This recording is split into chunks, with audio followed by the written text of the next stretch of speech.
الشیطان الرجیم بسم اللہ الرحمن الرحیم الحمدللہ رب العالمین والصلاة والسلام علی اشرف الانبیاء والمرسلین سیدنا و نبینا و شفیع ذنوبنا مولانا و مولا الثقلین جد الحسن والحسین ابی القاسم محمد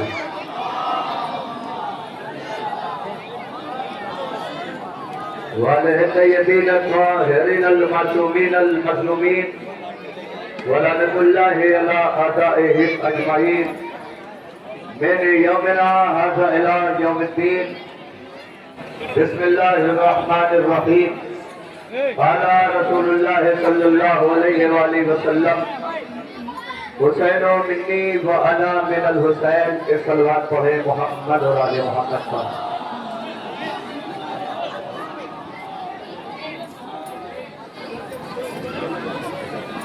فیضان گرامی، برادران ایمانی،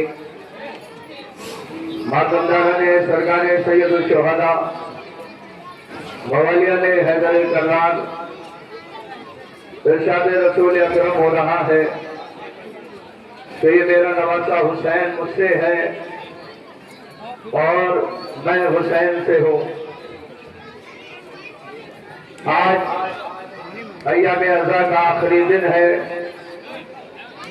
ہم دعا کرتے ہیں کہ سارے عزاداروں کو، سارے ماتمداروں کو اے اللہ سب کو سلامت رکھنا. ان نوجوانوں کے ماتم کو قبول کرنا. ہم دعا کرتے ہیں ان میں جو بے روزگار ہے میرے مالک نے روزی دے دینا. نوجوانوں، بزرگوں، ایام عزا سال بھر آپ سلامت رہو. پھر محرم کا چاند دیکھو، پھر مظلوم کا جو ہے ماتم کرو، پھر فرش عزا بچھاؤ. صرف دو تین باتیں عرض کر کے میں اپنی بات کو مکمل کرتا ہوں. آج رونے کا دن ہے، ہمیں الوداع کہنا ہے، لیکن صرف دو تین باتیں جو مجھے آپ کی خدمت میں عرض کرنا ہے وہ یہ کہ امام حسین علیہ السلام کے بارے میں جو نبی نے کہا کہ یہ میرا نواسا حسین مجھ سے ہے اور میں حسین سے ہوں. عزیزوں، آج کائنات کے ذرے ذرے پہ حسین ابن علی کا احسان ہے. آج جو جہاں سے سن رہا ہے تبرک سمجھ کے ذہن میں لے کے اٹھے. امام حسین علیہ السلام تو صرف آپ نہیں مان رہے ہو. امام حسین علیہ السلام کو ہر مذہب کے لوگ مان رہے ہیں، ہر برادری کے لوگ مان رہے ہیں، ہر فرقے کے لوگ مان رہے ہیں، ہر قوم کے لوگ مان رہے ہیں، ہر قبیلے کے لوگ مان رہے ہیں، ہر خاندان کے لوگ مان رہے ہیں، ہر مسلک کے لوگ مان رہے ہیں. دنیا ایک سوال کرتی ہے، آقا حسین کو ماننا آپ مانو تو سمجھ میں آتی ہے بات، کلمہ پڑھنے والے مانے بات سمجھ میں آتی ہے. جو کلمہ نہیں پڑھ رہا ہندو حسین کو کیوں مان رہا ہے، عیسائی حسین کو کیوں مان رہا ہے، سکھ حسین کو کیوں مان رہا ہے؟ ہم نے کہا اس کا ایک ہی جواب ہے، وہ انسان ہے اس لیے مان رہے ہیں. وہ انسان ہے اس لیے مان رہے ہیں. تو جملہ یاد رکھنا، آقا حسین کو ماننے کے لیے مذہب کی شرط نہیں ہے، انسانیت کی شرط ہے. آقا حسین کو ماننے کے لیے مذہب کی شرط نہیں ہے، انسانیت کی شرط ہے. اور ایک چیز یاد رکھنا، جہاں علی نہیں ہوتا وہاں ایمان نہیں ہوتا، اور جہاں حسین نہیں ہوتا وہاں انسان نہیں ہوتا، وہاں انسان نہیں ہوتا. مولا حسین کے چاہنے والوں کا مجمع ہے. الوداع کہنا ہے، تھک کے نہیں میرے ساتھ دونوں ہاتھوں کو بلند کر کے بابا سے بلند بولنا، مولا کے روضے تک یہ آواز جائے، لبیک یا حسین. اور زور سے لبیک یا حسین، لبیک یا حسین. بس اس سلسلے کی ایک بات اور سنو، مولا حسین کا پیغام. دیکھو کربلا، ابھی کسی سے پوچھو کیا ہے تو جواب ملے گا کہ کربلا رونے کی جگہ. کربلا مصیبت کی جگہ، اس سے کوئی انکار نہیں کر رہا ہے، کربلا ہے رونے کی جگہ، کربلا ہے مصیبت کی جگہ، مگر ہمیں اور آپ کو کربلا کو صرف رونے کی جگہ نہیں سمجھنا ہے، بلکہ سچائی یہ ہے کہ کربلا نے ہماری زندگی سے متعلق کوئی سبجیکٹ نہیں چھوڑا، کوئی سبق نہیں چھوڑا۔ آپ دیکھ لیں عزیزو، کربلا پڑھو، کربلا سنو، مگر کمال یہ ہے نوجوانوں، کربلا سمجھو، کمال یہ ہے کربلا سمجھو۔ اور عزیزان گرامی، زندگی سے متعلق کوئی سبق نہیں چھوڑا۔ میں جوانوں کے لیے آسان کر دوں، اچھا بیٹا بننا ہے تو کربلا پڑھو، بات پہنچ جائے تو مولا حسین کے چاہنے والے بیٹھے ہو، ماتمدار بیٹھے ہو، ذرا بولنا، اچھا بیٹا بننا ہے کربلا پڑھو۔ اگر یہ سارے کردار ہو تو بولو، اچھا باپ بننا ہے کربلا پڑھو، اچھی ماں بننی ہے کربلا پڑھو، اچھی بیٹی بننا ہے کربلا پڑھو، اچھا بھائی بننا ہے کربلا پڑھو۔ ارے سب کچھ کربلا نے دے دیا، ایک چیز رہ گئی، وہ بھی کربلا نے دے دیا، وہ کیا؟ ہم نے کہا اچھا دوست بننا ہے تو کربلا پڑھو، اچھا دوست بننا ہے تو کربلا پڑھو، کربلا سمجھو، کربلا دل میں بساؤ۔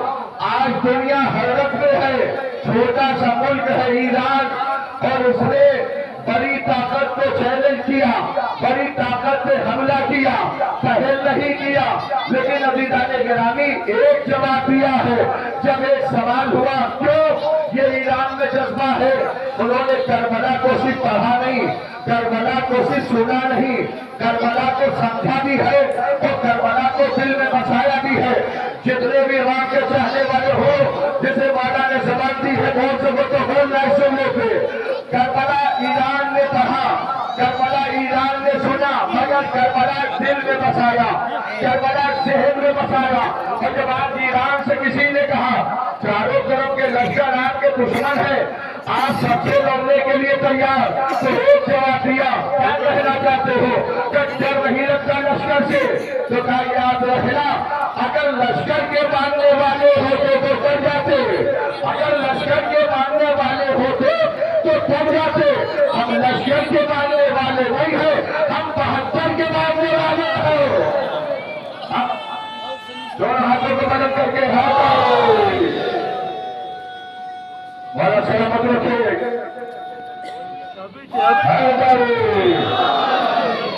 ہم لشکر کے ماننے والے نہیں ہیں، ہم 72 کے ماننے والے ہیں۔ اور ایک بات اور کہہ دیا، ہماری تاریخ پڑھ لو، ہم نے کبھی بھی پہل نہیں کیا ہے، اور پہل کرنے والوں کو کبھی چھوڑا نہیں ہے، کبھی بخشا نہیں ہے۔ آج دیکھ لے دنیا کہ جب ایران پہ حملہ ہوا، ایران پہ حملہ ہوا تو لوگوں نے کہا ایران ڈر جائے گا، مگر ایران نے کربلا کو دل میں بسایا، حسین کے پیغام کو سمجھا، ایک مرتبہ اب تو پلٹ کے حملہ کیا۔ جوانوں پوری توجہ، یہ پیغام لے کے جاؤ، یہ میرا جملہ جو میں نے کرناٹک میں کہا پوری دنیا میں گونج رہا ہے۔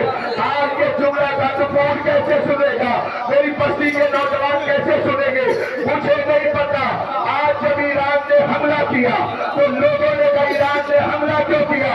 بالکل وہی معاملہ جب علی نے مرحب کا قتل کیا، مرحب کا قتل کیا تو لوگوں نے کہا علی نے مرحب کا قتل کیوں کیا؟ ہم نے کہا مولا سے پوچھو کیوں قتل کیا؟ مولا دنیا کہہ رہی ہے مرحب کا قتل کیوں کیا؟ مولا نے کہا ضروری تھا، ضروری تھا، ضروری تھا، اس لیے تاکہ یہودی اس گمان میں نہ رہے کہ مسلمانوں میں کوئی مرد نہیں ہے۔ جملہ سننا آخری خطبے کی توجہ، بات ختم ہو گئی۔ مسلمانوں میں کوئی مرد نہیں ہے۔ اور جب آج ایران نے حملہ کیا تو لوگوں نے کہا ایران نے حملہ کیوں کیا، حملہ کیوں کیا؟ ہم نے ایران سے پوچھا حملہ کیوں کیا؟ ایران نے کہا ضروری تھا، ضروری تھا تاکہ آج کے یہودی اس گمان میں نہ رہے کہ 57 ملکوں میں کوئی مرد نہیں ہے۔ لبیک یا حسین،